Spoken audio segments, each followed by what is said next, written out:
घर को ऑर्गेनाइज करके रखना भी एक आर्ट है। घर जितना ऑर्गेनाइज रहता है ना उतना ही आपको मेंटल रिलीफ मिलता है। लेकिन कभी-कभी छोटे-छोटे इश्यूज़ भी ना बहुत बड़े प्रॉब्लम्स बन जाते हैं क्योंकि हमें कुछ टिप्स एंड ट्रिक्स का पता नहीं होता। कभी जो ऑर्गेनाइज़र्स हम चाहते हैं हमें वो मिलते नहीं हैं।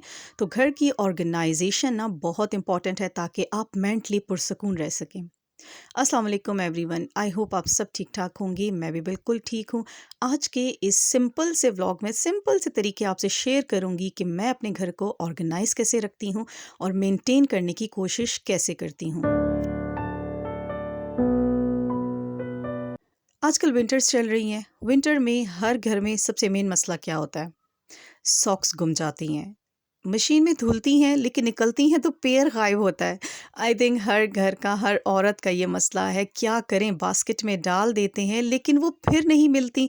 कोई पेयर इधर, कोई पेयर उधर, समझ नहीं आता ये प्रॉब्लम क्या है। इस प्रॉब्लम का बहुत ही आसान सॉल्यूशन आपको बताऊंगी कि आपकी जो सॉक्स है ना उनकी पेयर ना ख़राब हो और जब आप वॉश करने लगे तो वो एक जगह असेंबल हों।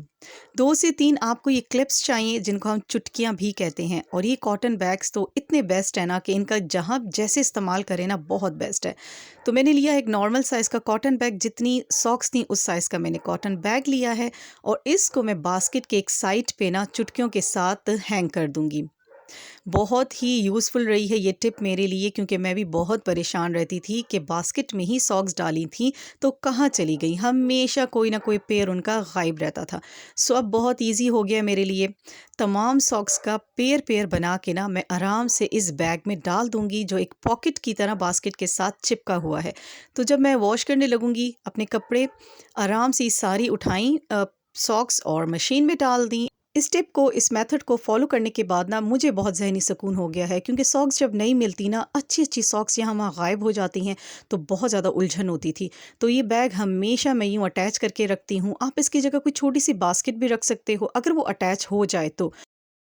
विंटर्स में स्पेस बहुत कम हो जाती है हमारे पास, कबर्ड्स में भी, ड्रॉर्स में भी। अब महत की ड्रॉर है जिसमें उसकी school socks, caps, hankies, vest और कुछ टॉवल्स वगैरह पड़े होते हैं। सारी ज़रूरत की चीज़ें हैं। लेकिन जो घर की सॉक्स हैं, जो कैप्स हैं, कलरफुल जो होती हैं, उनके रखने के लिए कहीं जगह ही नहीं बनती। तो क्या करना चाहिए? इसका मैंने बहुत आसान हल ढूँढा। मुझे मार्केट से एक पैराशूट बैग मिला, बिल्कुल स्क्वायर शेप का। इसके अंदर काफ़ी सारा स्पेस है। आराम से सारे gloves, coloured socks and caps इसमें आ जाती हैं। इतना हैंडी है कि आराम से कहीं भी, किसी भी कबर्ड में इसको रख देती हूँ और इसको यूज़ करना बहुत आसान है। बच्चों को पता है कि किसी भी ड्रॉर में हमने मेस नहीं करना। इस बैग को लेना है और अपनी कैप जो हमें चाहिए, जो सॉक्स हमें चाहिए वो हमने लेनी है और दोबारा इसको ज़िप अप कर देना है। तो ऐसे बैग्स अगर मार्केट में मिलते हैं तो ज़रूर उनको लें और अपनी जो मेस पड़ा रहता है ना ड्रॉर्स में या कबर्ड्स में, या एक हसल बसल रहता है कि सॉक्स कहाँ गई, कैप्स कहाँ गई, उससे जान छूट जाती है। बैग लिया, अपनी मनपसंद चीज़ ली, इस्तेमाल की एंड वापस आपने बैग को बंद कर दिया। बच्चे भी बड़े मज़े के ट्रेन हो जाते हैं, इसी चीज़ को बहुत अच्छे से यूटिलाइज़ करते हैं। विंटर्स के बाद इस बैग को मैं एज़ इट इज़ संभाल दूंगी किसी भी ट्रंक में, किसी भी बॉक्स के अंदर, और मुझे पता होगा कि हमारी सारी सॉक्स इसके अंदर ही सेफ पड़ी हुई हैं। ग्रीन बैग की तरह कुछ और रेड बैग्स मुझे मिले थे मार्केट में। 3-3 का पेयर था। ये बहुत रीज़नेबल प्राइस में मिल रहे थे। आई थिंक आज से 5 साल पहले मैंने ये लिए थे। लेकिन इतने यूज़फुल है ना, इसको आप अपनी ज्वेलरी के लिए यूज़ करें, इसको आप ट्रैवल के लिए यूज़ करें। मैं तो घर में डिफरेंट आइटम्स इनमें रख के सेव कर लेती हूँ क्योंकि इनको इस्तेमाल करना बहुत आसान है। अच्छा, एंकलेट्स का फ़ैशन चल पड़ा है। मेरे हस्बैंड भी ये लॉन्ग वाली सॉक्स पहनते नहीं हैं। जब शदीद सर्दी आती है ना तब उनको याद आता है कि वो मेरी लंबी वाली सॉक्स कहाँ हैं। तो मैंने उनकी सारी सॉक्स इसमें डाल के ना इसको भी पैक करके रखा हुआ है कि जब आपको चाहिए आप बैग उठाएं और अपनी मर्ज़ी की सॉक्स इसमें से निकाल लें। ड्रॉर्स, वार्डरोब्स वगैरह ना ख़राब करें क्योंकि उससे बहुत ज़्यादा उलझन होती है और मेस बन जाता है। तो ये पैराशूट बैग भी बहुत ज़बरदस्त है, क्वालिटी में भी, हर चीज़ में बहुत अच्छे हैं, स्पेशियस हैं और कबर्ड्स में जगह बहुत कम लेते हैं। मैंने अपने किसी व्लॉग में बताया था कि ये न्यू ऑर्गेनाइजर्स मैं लेके आई थी $1 से, बहुत रीज़नेबल प्राइस में। मेरे बैग्स एक तरफ हो गए, आराम से हैंग हो गए, मुझे बहुत अच्छे लगे ये हैंगर्स। लेकिन कुछ बहनों ने गिला किया कि उनको ये अवेलेबल नहीं है, तो क्या किया जाए? अच्छा, हम इस तरह के हुक्स लगाते हैं ना जब कबर्ड्स में, तो हुक अक्सर गिर जाता है और उसकी स्टिकिंग रह जाती है। तो उन बहनों को मैं कहूँगी कि आप स्टील के हैंगर्स लें, ठीक है? उसकी जो नेक है ना, उसको आराम से किसी भी वार्डरोब के दरवाजे में फंसा दें और नीचे वाला जो एरिया है ना हैंगर का, उसको टर्न कर दें जितनी लेंथ आपको चाहिए। आराम से इसमें भी आप डिफरेंट चीज़ें हैंग कर सकती हैं। बड़ा ज़बरदस्त सस्ता जुगाड़ है ये। मार्केट में जब से ये बास्केट्स आई हैं ना, 80% प्रॉब्लम तो ऑर्गेनाइजेशन का इन्होंने सॉल्व कर दिया है। पहले कबर्ड्स में, किचन में चीज़ें बिखरी रहती थीं, अब बिल्कुल असेंबल हुई पड़ी रहती हैं। आप इसकी लेंथ देख सकते हैं, इसकी हाइट देख सकते हैं। बहुत ही मज़ेदार, हर जगह एडजस्ट होने वाली बास्केट्स हैं ये। अच्छा, इसमें मैं वो चीज़ें रखती हूँ ना जो बच्चे डेली बेसिस पे यूज़ करते हैं, लेकिन उनकी कहीं स्पेस नहीं बनती। जैसे उनके कैलकुलेटर्स हो गए, मेरे अपने सिंपल से क्लचेज़ हो गए जो मैं मार्केट ले जाने के लिए यूज़ करती हूँ। कभी टेबल पे रख के भूल गए, कभी किसी कबर्ड में रख के भूल गए। मेरी डेली यूज़ की डायरीज़ हो गई, बच्चों की पेंसिल्स हो गई, इवन के उनका कटर भी, इसकी भी बहुत ज़रूरत इनको पड़ती है, कभी पेपर काटने के लिए, कभी टेप काटने के लिए।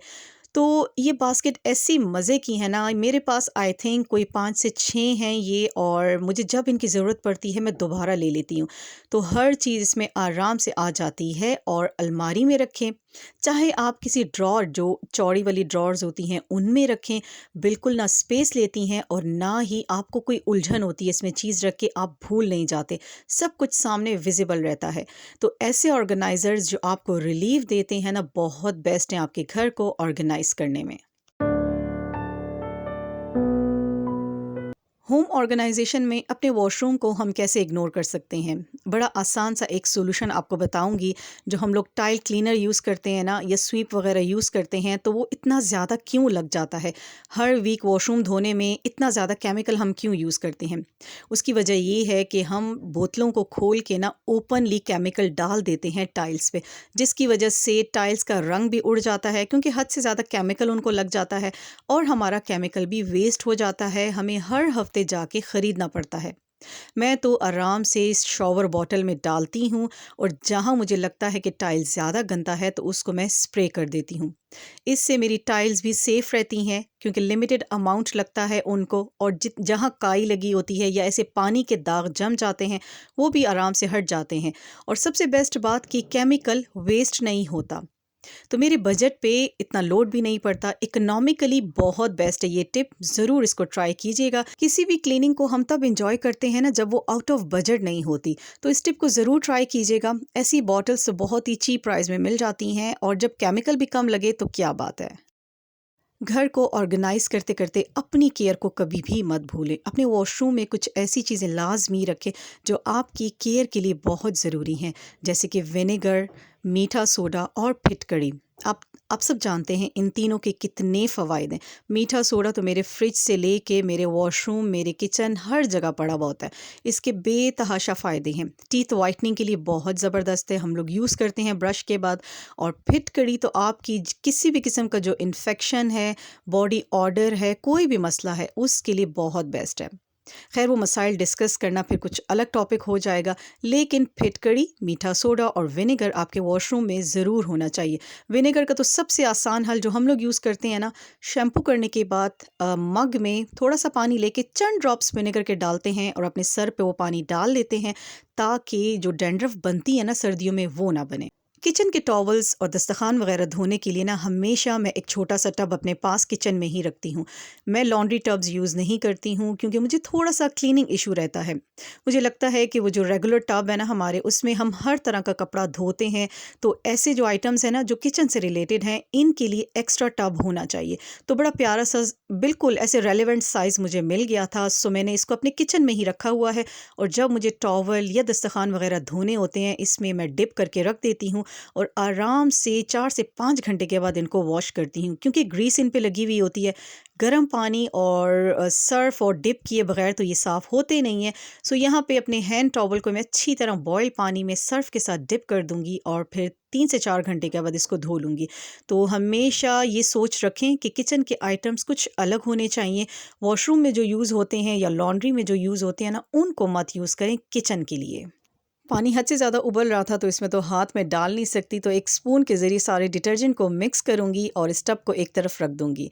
तो आई होप आपको ये टिप्स अच्छी लग रही होंगी। लाइक, सब्सक्राइब एंड शेयर ज़रूर कीजिएगा, और एक रिक्वेस्ट है, प्लीज़ व्लॉग को एंड तक ज़रूर देखा करें। किचन का मेन एलिमेंट चॉपिंग बोर्ड्स बहुत ही हेल्पफुल चीज़ है।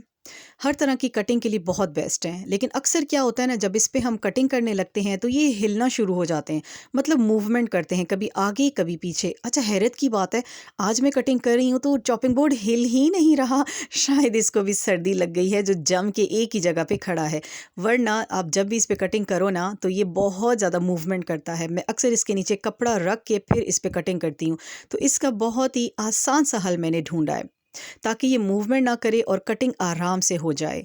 आपके पास अगर बड़े रबर बैंड्स हैं ना, मेरे पास थे नहीं, बाय लक मैं हैंगर्स लेके आई न्यू, तो उसके साथ ये बड़े बड़े रबर बैंड्स मुझे मिले। इनको वेस्ट मैंने नहीं किया, मुझे जल्दी से याद आया कि हम चॉपिंग बोर्ड के साइड्स पे इनको लगा के चॉपिंग बोर्ड को स्टिक कर सकते हैं अपने काउंटर पे, क्योंकि आपको पता है रबर की ऐसी कुछ प्रॉपर्टी होती है ना कि ये स्टिक हो जाती है जिस चीज़ के साथ लगती है। आप जब बालों में भी लगाते हो ना तो आप देखें कि बालों में कैसे ये चिपक जाती है, उलझ जाती है और बालों से निकालना इसको मुश्किल होता है।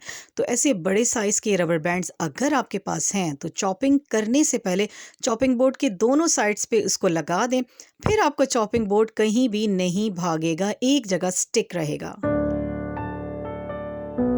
एक और बहुत ही सिंपल सा चीप सा ऑर्गेनाइज़र मुझे मिला लोकल मार्केट से, और इसका पर्पस क्या है? इसका पर्पस ये है कि आप इसको तार के साथ या अपने वॉशरूम में शॉवर के साथ या अपने स्टैंड के साथ हैंग कर दें, और इसमें जो चीज़ें आपने हैंग करनी है ना वो आराम से हैंग करते जाएं।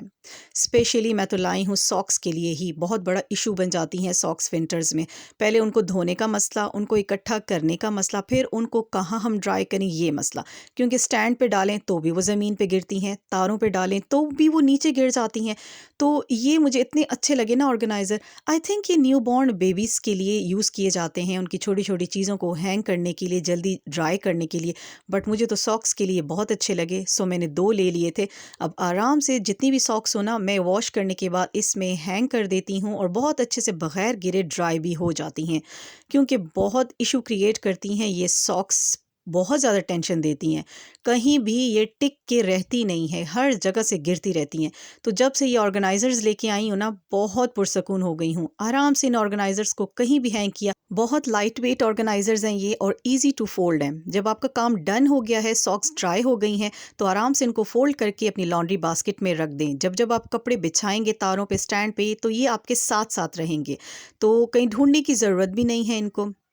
आई होप कि आपको ये व्लॉग अच्छा लगा होगा। लाइक, सब्सक्राइब एंड शेयर ज़रूर कीजिएगा। दुआओं में याद रखिएगा। लेती हूँ आपसे इजाज़त। टेक केयर एंड अल्लाह हाफ़िज़।